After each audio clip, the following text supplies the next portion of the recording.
Hey, welcome in everyone to Dom Time with Dom Giordano. Women in the military, now women in combat.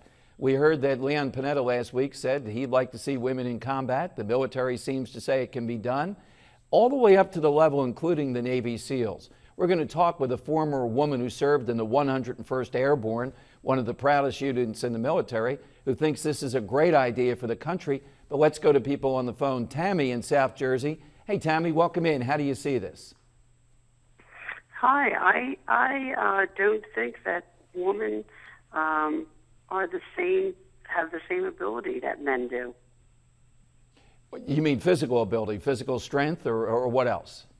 Yes, I don't think that they weren't created to endure like men were. I mean, But how about the rare woman out there? The average woman, absolutely capable. The average guy, I don't think can be in combat either. But how about the women that, like, look at the Williams sisters, look at Serena Williams, look at a woman like that. Why not let them have the opportunity, Tammy? Because they say this is the only way they can be promoted and advance and become a general and colonel and everything else in the military.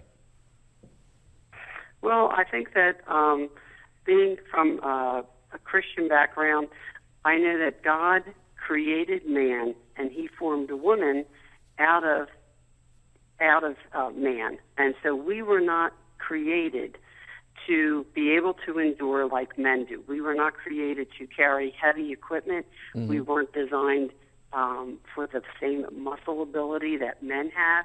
And so I don't think that women should be able to be in combat. I don't think that they're going to be able to do the same intense drills like men do.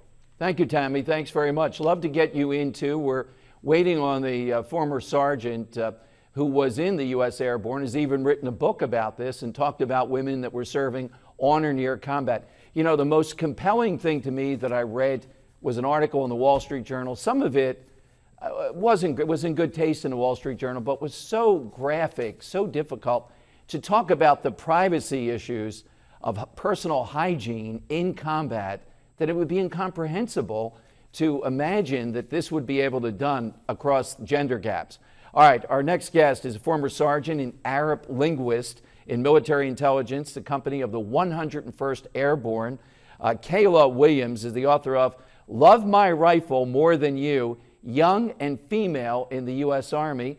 Kayla Williams, former sergeant, Sergeant Williams, thank you very much for joining us tonight, and thanks for your service. Well, thank you for having me. Well, we heard from a Navy SEAL who's a friend of my show, Kayla Williams, and somebody who vehemently disagrees. Out of all the objections that you've heard toward women, some of them in combat are rather silly, but what about the physical strength, this notion of somebody being wounded and having to carry them from the battlefield?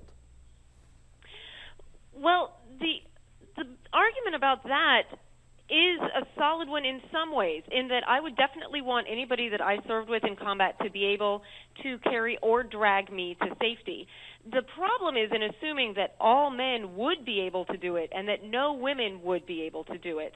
I think that it's fantastic news that General Dempsey, along with the heads of the individual services, are all saying that they intend to develop standards for all of these positions that they will eventually open up and apply them across the board. Now wait a minute, that's where the fear comes in, and what's happened in other areas of our life, I have to say, is there's a fear, and there's even some evidence of our next guest saying Marines last year tried this, only 2 women applied, and those 2 couldn't do it. Why wouldn't more women have tried out even for the Marine rigorous test last year, do you think?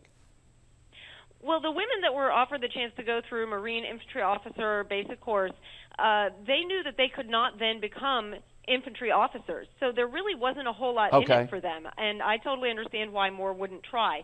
And in terms of how many women could or could not pass these rigorous standards, you know, the Army opened up the Sapper Leader course to females several years ago. It also has a very high washout rate for both men and women. The first year, women washed out at a slightly higher rate, and then over time, the washout rates have become equal for men and women. Very high washout rates for both genders, and they have not changed those standards or lowered them at all. Women have to pass the same standards as men to graduate from that course. Sergeant Williams, here's what was suspect to me. We could see the possibility, I think you're right, that there might be some contingent of women that can do this.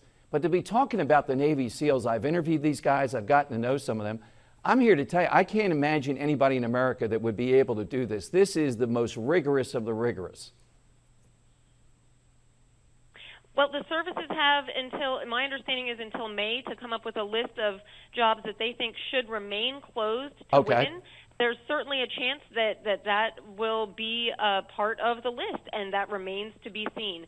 The really important thing, though, again, I think, is that in this time of drawdown, when the force is going to be shrinking, that the military services are having an opportunity to re-examine all of the standards, come up with a comprehensive set of standards, and make sure that they are applied across the board. Well, wait a minute. Does that mean then you think the current... In some units at this point, a lot of people aren't able to pass the basic PT test.